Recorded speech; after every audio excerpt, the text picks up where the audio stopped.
Good morning, everyone. Welcome back again to my little kitchen. It's a cold morning in Colorado. It's about 33 degrees, and I've decided to bake some cookies because I haven't made any for you guys in a long time. So I'm going to start in with one that is, goes clear back to when I was in junior high. That was a long time ago. And my mother and I would go to the grocery store, and invariably we would pick out the very same cookie off of the shelf because we both liked it so well. So today I'm going to make it from scratch instead of buying it in a sack at the grocery store. Tea tastes pretty good this morning. Okay, so we're going to start with just a few little ingredients here. You're going to need some spices. Now, if you don't have a couple of these spices, that's okay, because I didn't either. I didn't have two of them that I had to go yesterday to the store and get, because I just don't seem to have those in my cupboard all the time. So the first thing that you're going to start with is some unbleached all-purpose flour. I have put the sack up here to show you that I buy gold medal. That's what's in my area. It's what's in Colorado. It's what I have used for, oh my gosh, ever since I started baking and cooking. So you're going to need 3 cups of that. So pour that into a bowl of any kind. There's 2 and there's 3. We're going to start with putting our dry ingredients and the spices together first. That's the first thing. So here's what you will need on some of the spices. You're going to need a ½ teaspoon of baking soda. Again, I get mine out. I put mine in a cute little vintage jar because I just kind of like it rather than the box. I think it even keeps it fresher. So a ½ teaspoon of that. And then you're going to start in with some of these spices. So the very first one that we're going to start with is 1 teaspoon of coriander. Now, the coriander is a nice spice. It almost smells like, what can I say, nutmeg, all of them. Let me grab a knife right quick to get this open. It smells like nutmeg, cinnamon, allspice, everything all mixed in one. It's just got a really nice flavor to it. And this is one that I, had to go and get at the store because I just don't carry this in my cupboard all the time. So that is the first one of 1 teaspoon of coriander. Next one is 1 teaspoon of ginger. I think we all have ginger in our cupboard. I know I do. I use ginger a lot. Get rid of those so I don't get mixed up here. I use that a lot on different things. 1 teaspoon of that. Ginger smells so good. It's good for you too. It really is. Okay, and then we're going to use cardamom. This is cardamom. And same thing applies with the cardamom of 1 teaspoon. Should have opened up these before I even started. It's okay. You'll wait with me, won't you? Just some cardamom in there. Wow, that's a strong smell. It really is. But it's going to make these cookies taste really nice. Okay, then we have some cinnamon, and it's 2 teaspoons of cinnamon. Try to go slow so that you can write down the ingredients. There's 1. There's 2. And then we're going to need some, my cheat sheet over here, because there's a lot of spices. Cloves is next. And you need a ½ teaspoon of cloves. Okay.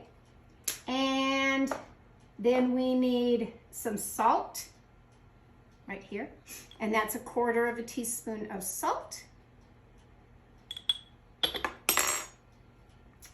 And then we need need some mace, 1/4 teaspoon of the mace.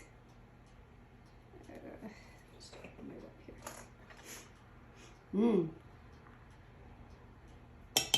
These are quite flavorful cookies, they really are. And then we need some nutmeg, good old nutmeg. And we need 1 1/2 teaspoon of nutmeg. Seems like a lot, doesn't it? 1 1/2. But these are very spicy, nice little cookies. Okay, let me make sure I have all of it now. Now it calls for some white pepper, which I don't have the white pepper, but we can certainly add just a little bit of the black pepper just to give it some kick. Not very much, just a little bit. Okay, now you want to kind of mix all that together. Get your spices into the flour, especially that salt. You don't want to take a bite of the cookie and all you're tasting is salt. So mix all that together. There we go, that looks pretty good. And set that aside for a minute. Now you're saying, well, what kind of cookies are we making? Well, like the title, I am making a, not a pinwheel round, I'm making a windmill cookie. That's what I'm making with a mold that looks like this.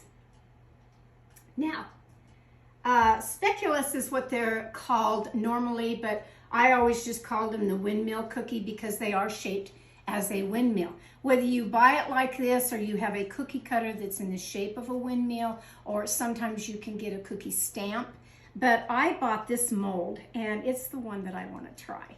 So that's the one we're going to try today. Okay, so then so your dry ingredients are set aside and waiting to go in to this ingredients here. We're going to take let's see here, go back to my butter. 1 1/2 sticks. So here's the 1 stick of butter. And place it in your mixer with the paddle attachment, not the whip. Place it in there. And I'll open this one, but I'm only going to take half of it. Softened butter, like at room temperature, is what you're going to need. So I'm only going to take half of that.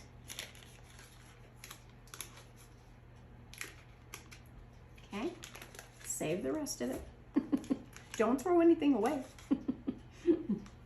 Okay, and we're going to take 1 cup of brown sugar. Now, it's your preference as to whether you like the light or dark brown sugar. And I've had it both ways on these cookies, but I just always kind of buy the light, unless I'm doing something at Christmas time that I want a darker cookie. So I'm going to go ahead with my light brown sugar, 1 cup of that. And then we're going to take, I'm going to start this on low. Get that brown sugar mixed in with the butter. Then you're going to need 2 egg yolks, not the whole egg and not the whites. We're after the yolks today. And I'm going to take them.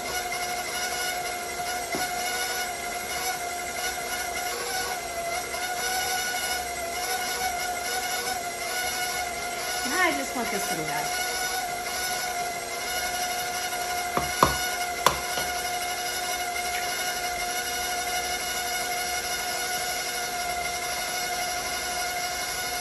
You get all that white out.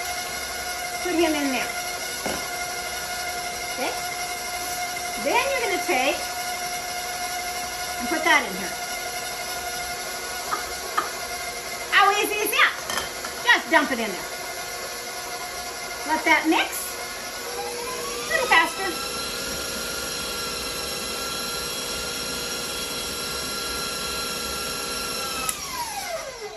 Okay.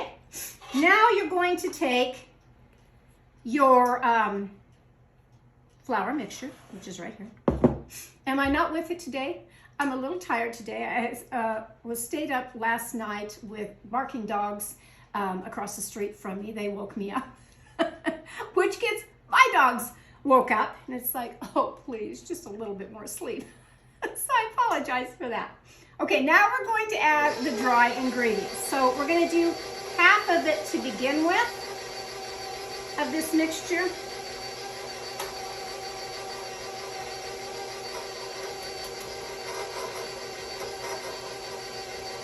Take about half of that. Get that mixed in. Some of mine didn't make it in the mixer again. That's all right. That's okay. We'll stick it in there anyway. I got this nice splash guard here. Sometimes it makes it in, sometimes it doesn't. It's all right. And then they're asking for 1/3 cup of milk. So here's my milk, and I'm going to add a little bit of it now to mix into here. And then we're going to put the rest of the flour in.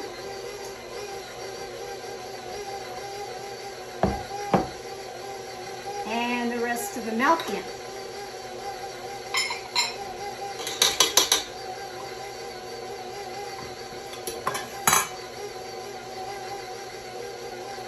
Mix this up a little bit more.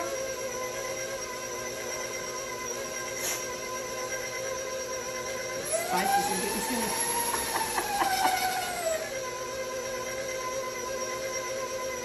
If you don't find that it is thick enough like a cookie dough should be, you can add some more milk, which I might have to do. Might have to grab just a little bit more milk. Scrape the bowl on the sides here because I want to make sure that that butter mixture got in here okay. You know, the other day I was watching, I like to watch different cooking videos also. And there's a gal out there right now. I mean, she just cracks me up. She goes back into the 50s era, which is my kind of gal. And I mean, she's wearing her pearls and she's got such a personality. I wish it would rub off on me because she makes you want to watch her videos because she's so energized. I wish I could get that energized. Of course, she's half my age. So that says it right there in a nutshell. But I was watching her the other day and talking about people that are, you know, not nice on social media, these trolls again. And she's had a few too. So we're only going to say nice things. My little apron with my towel says kindness matters. And it does. It really does. Try to find people in your life that are kind to you. Don't say bad things. It just kind of makes everything great. Okay, let me see. I'm just going to kind of feel the texture of this. See if it smashes together, and it kind of does. I'll grab some more milk just to be on the safe side and be right back. Okay, I'm back. It's always good to have just a little bit more of whatever you need just in case. So I'm only going to drop just a few more little droplets of the milk in here just because I want it to form and be pliable where I can pick it up. We'll see how that looks.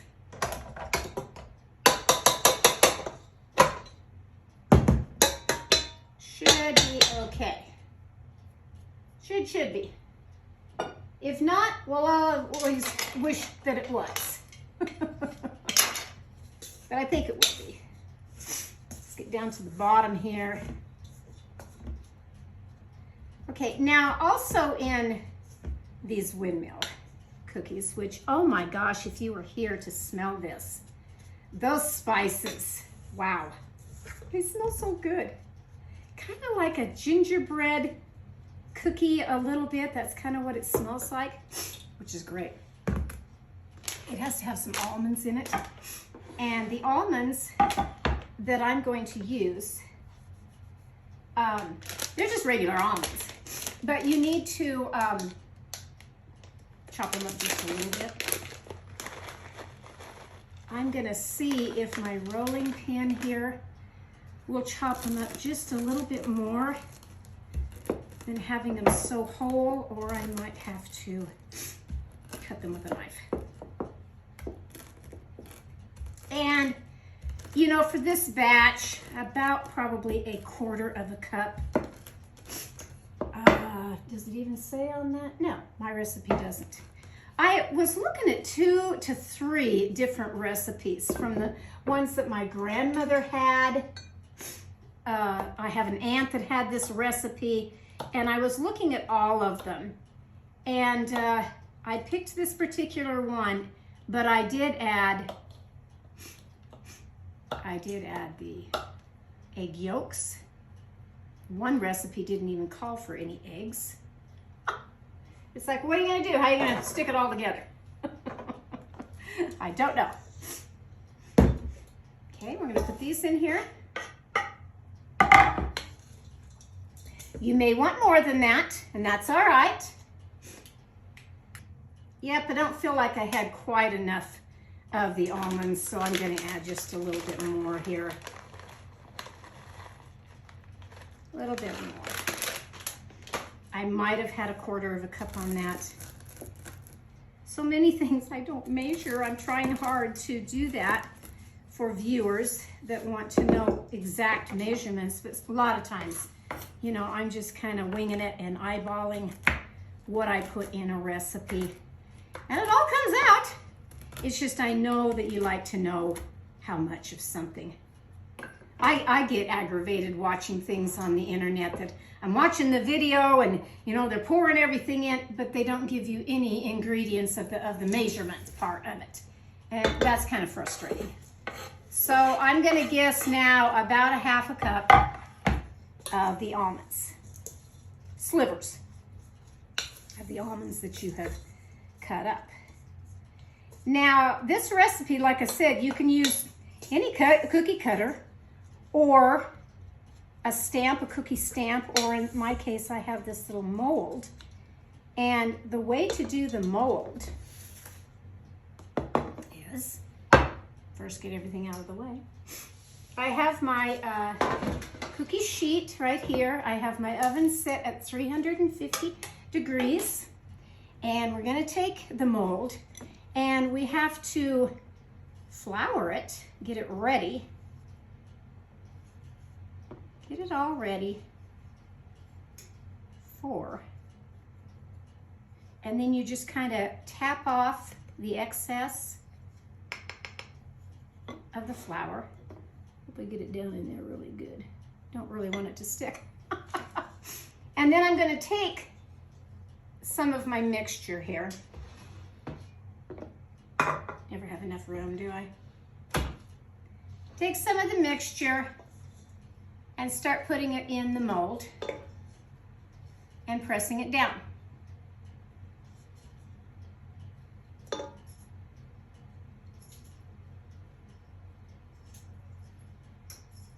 Now, on this,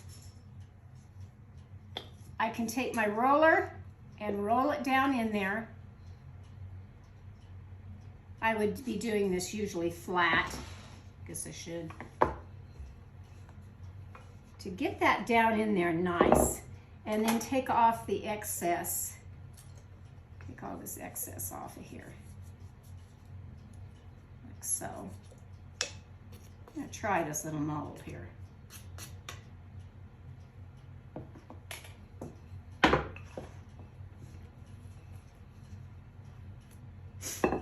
And then you should be able to pop it out.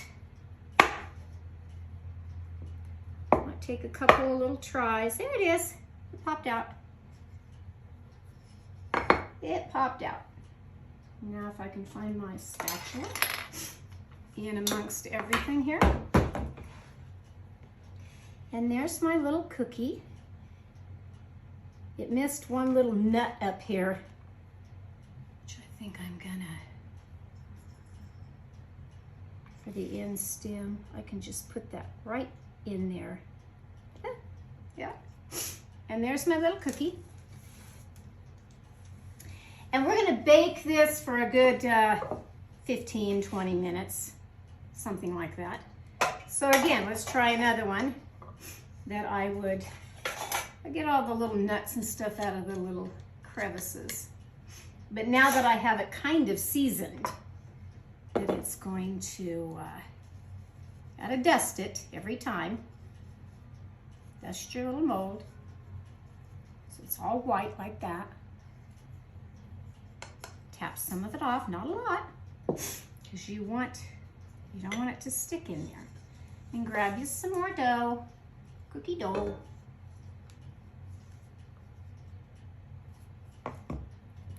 Make sure it's pressed in there nice, rolled in there nice. And then I just, like I said, I took a knife and cut off the excess here, because I don't want all that excess on there.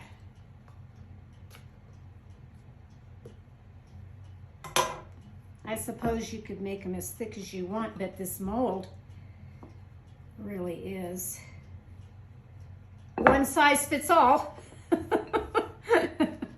It really is. Let's see if I can tap it out on the cookie sheet here. Make it come out. I'd like to grab all of the cookie if possible. And sometimes I'll help it along by taking a toothpick. Now, if I can grab the toothpick.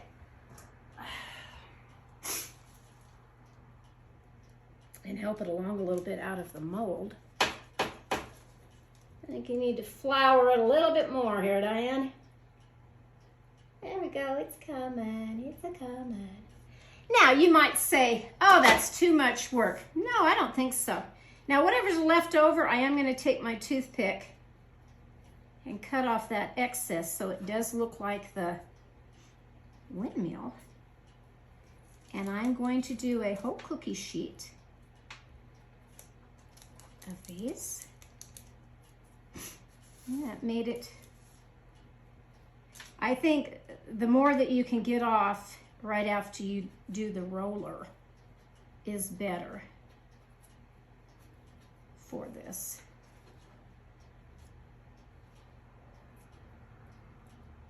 Okay, and there's my second one. Kind of cute, isn't it? I think so too. I really do. So I'm gonna make some more and I'll be right back. Well, I'm back. The cookies are in the oven baking 15 to 20 minutes. And while they're baking, I fixed me some coffee. I feel a little better right now. And I have a very dear friend, clear across the United States, that asked me to please show her a little craft thing that I did for my kitchen with this farmhouse chicken theme that I'm doing. And I'm going to show you how easy this was to put together, this little item. This is a wood tool container. And I don't know, I've had it in my shed for, I don't know even how many years. I bought the thing, and the reason why I liked it is because it has the etching of the grape and leaves in it. And so I decided, because I'm doing this chalk painting in my kitchen and different things, that I sanded it down just lightly. And then I started with my chalk paint and put on here. And you wipe the chalk paint off to get the design of whatever you're doing to show through. So I did. Went down to Hobby Lobby and found, see, it was just a pine wood. That's all it was. And I found the glass little knobs. Now, I didn't get the real rounded ones because they wouldn't sit good on, you know, a countertop. So I got ones that were more flat. Had husband put those on for me. Absolutely loved them. The little item in front here, because I didn't have anything on here to show my chicken theme and all of that, came on a little box like this that I had. No big deal. And the chicken part of this was down here, I think, or it might have been up here. It might have been up here. Anyway, the little handle was down here. Little teeny tiny screws. And I took all of that apart and I put them right here on the wood. I also had this little guy that came in something and I don't even remember now. So I decided to hang it. I just kind of put it like that and hung it in there. Now, what did I want this for? Well, I have a lot of cutting boards, I really do, wood ones, because I use them for all kinds of different things. So I started with this idea that I wanted to have something to hold my cutting boards so they wouldn't fall down when you prop them up on a shelf or whatever. So I started with my round cutting board that I put in, and then I just kind of collected everything that I had. I had this one, and so I stuck it in here.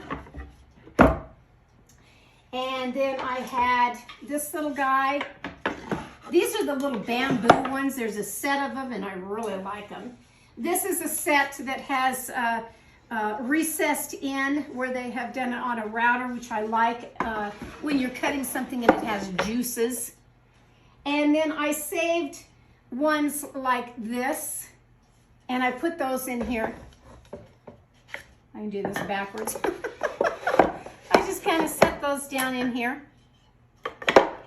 And then I took, I've had these for a little while, but these vintage, they really are vintage, these beautiful glass bottles that sometimes I would put in my window. They have oil in them, and then they have different things of either herbs or honeysuckle in there, eucalyptus. And so I set these in here to give it some color. Another one. And my little one, this has a beautiful blue feather in this one. And I put it all in there, I really did. And then I just found, you gotta have some greenery. This is just plastic. And you know, I don't buy everything brand new, I really don't. I'm either buying it at a thrift store, maybe I buy something at Walmart or a dollar store or whatever, and this happened to be one of them. So I stuck that right down in here to give this some color down in here. And then this came with something I don't even remember, which resembles the old-fashioned whips that they would do on braided rugs. And I kind of thought it was cute, so I just kind of stuck that right in there. My hot pads, because keeping in with the theme of my kitchen of roosters, I got these when I was visiting my sister, and we went to Cracker Barrel. So I just kind of stuck that in there. And anytime you have any kind of a, I don't know, any kind of a tea towel that you want to stick in and show that off. And so that was my little project of finally getting something to hold a few of my cutting boards and still showing off my vintage bottles that I don't want to throw away or get rid of right now.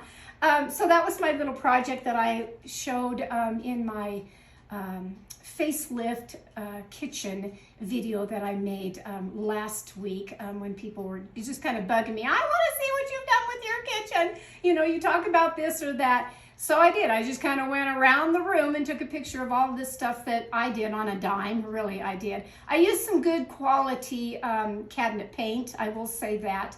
And it did come out really nice. And of course, my hardware that I have on my cabinets is kind of pricey, but at the time, it's just what I wanted. I used to have those birch cabinets in another house that I lived in for a very long time, and I did them in antique white, and then I sprayed the farm style hardware that it had black, and I popped it with that. I didn't want to do all that black on the hardware this time. The silver with the black in the background catches it enough. So, and I don't know how long I will want to do this buffalo plaid and everything that I've got going on in my kitchen right now, so with a splash of a little red, but for right now I am. So I'm waiting for my cookies. I got about 6 more minutes, and then I'm gonna bring those out and definitely gonna try those to show you how good that's going to be. It doesn't take that long with these molds, it really doesn't. I mean, it's not as fast as a regular cookie mold, no, of a cutter, but I think it's well worth it for the design, and I hope this recipe is all that I think it's going to be for the taste. So I'll catch you in a few.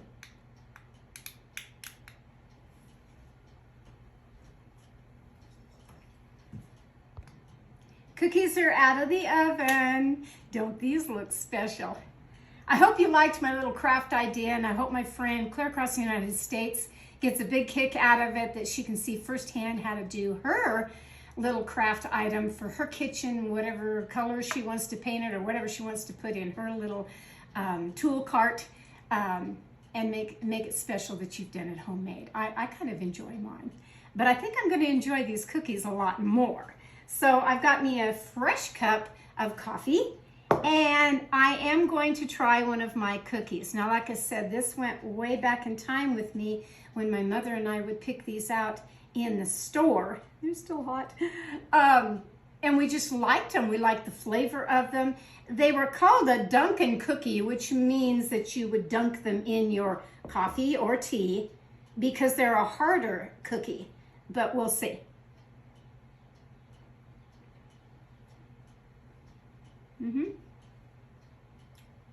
Yeah, I think they taste just about the same if I was to buy a box from the grocery store.